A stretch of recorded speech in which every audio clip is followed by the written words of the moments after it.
మన ప్రాంతానికి మొదటిసారి గౌరవ ముఖ్యమంత్రి గారు రావడం 500 కోట్ల రూపాయల పైచిలకు శంకుస్థాపననే కానీ ప్రారంభోత్సవాలే కానీ అలా ప్రత్యేకంగా మన ప్రాంతానికి సంబంధించి బసవేశ్వరుని విగ్రహ ఆవిష్కరణ ఏ బసవేశ్వరుడైతే అనుభవ మంటపము కాయకమే కైలాసము దేహమే దేవాలయము మానవత్వము సమానత్వము ధర్మము కులరహిత సమాజాన్ని నిర్మించే ప్రయత్నం చేసిందో ఆ మహనీయు యొక్క విగ్రహ ఆవిష్కరణ మన ముఖ్యమంత్రి గారు చేసిన వాళ్ళు చాలా అదృష్టవంతం చెప్పి నేను భావిస్తాను. జైరాబాదు మెదక్ జిల్లా ఒక గొప్ప చరిత్ర ఉన్నది.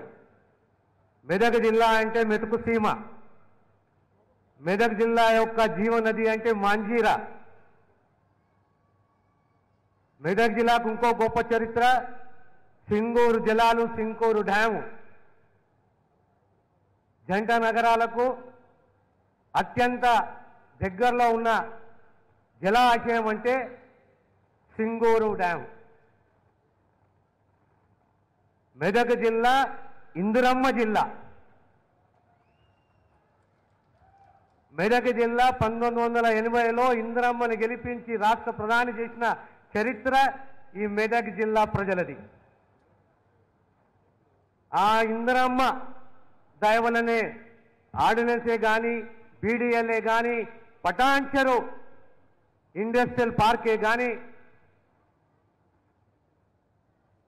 ప్రతి పథకంలో తెలంగాణ ప్రజలు కాంగ్రెస్ అంటే ఇందిరమ్మ, ఇందిరమ్మ అంటే కాంగ్రెస్.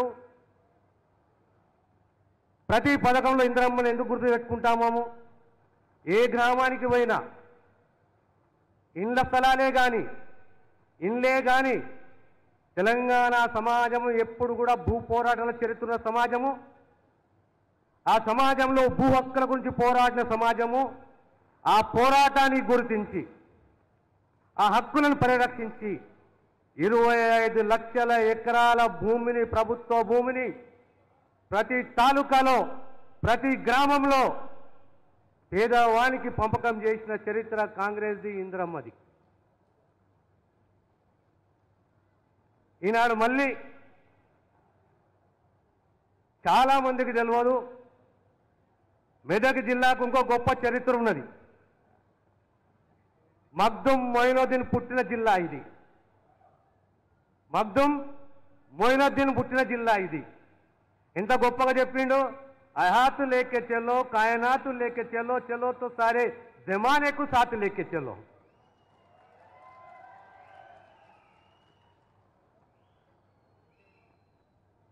కాంగ్రెస్ పార్టీ స్వేచ్ఛ, ఆత్మగౌరవము, సమానత్వము, ప్రజల అవసరాలు, దార్శనికత్వము. కాంగ్రెస్ సమాజాన్ని విభజించి పాలించాలని ప్రయత్నం చేయలేదు.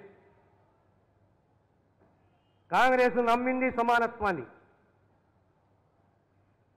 ప్రాంతాలకు అతీతంగా 60 సంవత్సరాల సుదీర్ఘ పోరాటం తెలంగాణ పోరాటం, త్యాగాలతో కూడిన పోరాటం.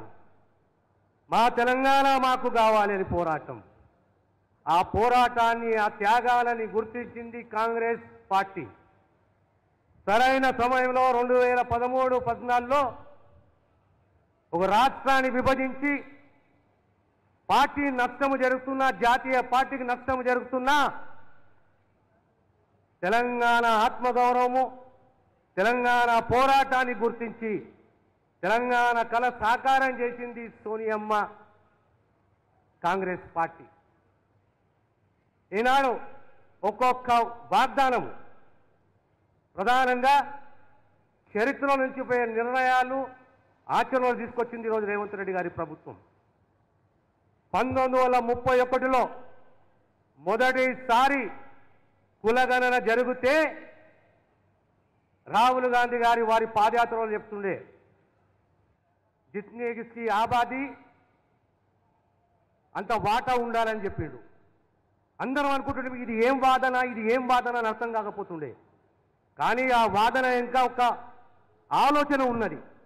ఏ కుటుంబము బీసీలే కానీ, ఎస్సీలే కానీ, ఎస్సీలే కానీ, మైనారిటీసే కానీ వాళ్ళ యొక్క ఆర్థిక, సామాజిక, విద్యాపరంగా, రాజకీయంగా ఏ స్థాయిలో ఉన్నారు, ప్రభుత్వం ఏ నిర్ణయాలు తీసుకోవాలి, ఏ నిర్ణయాలు తీసుకుంటే ఆ కుటుంబాన్ని ఆదుకుంటాము అని ఒక గొప్ప ఆలోచన రాహుల్ గాంధీ గారు చేస్తే దాని ఆచరణ సాధ్యం చేసింది రాష్ట్ర ముఖ్యమంత్రి రేవంత్ రెడ్డి గారు. ఆనాడు మీ అందరికీ గుర్తుండాలి, 2009లో ఆనాడు రాజశేఖర్ రెడ్డి గారు ఈ రాష్ట్ర ముఖ్యమంత్రిగా 4% రిజర్వేషన్ మైనారిటీ సోదరులకు ఇచ్చిన చరిత్ర కాంగ్రెస్ పార్టీది, కాంగ్రెస్ ప్రభుత్వాన్ని, రాజశేఖర్ రెడ్డి గారిది. ఇలా ఎంతో మంది లక్షల మంది డాక్టర్లు, ఇంజనీర్లు ప్రతి ఒక్కరికి అవకాశం ఇచ్చింది ఈ 4% రిజర్వేషన్. అదే రకంగా వర్గీకరణ 35 సంవత్సరాల పోరాటం. వర్గీకరణ అంటే దళితులలో వ్యతిరేకం కాదు, కులాల పంచాయతీ కాదు. వర్గీకరణ అంటే సామాజిక న్యాయం. సామాజిక న్యాయం అంటే అత్యంత వెనుకబడి ఉన్న కులాలను ఆదరించాలి, గౌరవించాలి, వారి హక్కుని పరిరక్షించాలనే ఉద్దేశంతో ఆనాడు సుప్రీంకోర్టు ఇచ్చిన తీర్పు వెనువెంటనే రాష్ట్ర ముఖ్యమంత్రి గారు స్పందించి ఓ కమిటీని వేయడము, ఓ కమిషన్ నియమించడము. కమిషన్ రిపోర్ట్ 90 రోజుల రిపోర్ట్ ఇస్తే కేవలం నెల లోపట చట్టాన్ని చేయడము. ఏప్రిల్ 14 నాడు బాబాసాహెబ్ పుట్టిన దినము, ఆనాడు వర్గీకరణకు సంబంధించి రూల్స్ ఫ్రేమ్ చేయడము. ఇది ఒక చరిత్ర. కులగణనే కానీ, వర్గీకరణనే కానీ మళ్ళీ తిరిగి ఈరోజు ఆనాడు రాజశేఖర్ రెడ్డి గారు ఉన్నప్పుడు కేజీ టు పీజీ ఉచిత విద్య, ఆనాడు ఆరోగ్యశ్రీ, ప్రతి పేదవాని ఆరోగ్యాన్ని కాపాడే బాధ్యత ప్రభుత్వం తీసుకున్నది.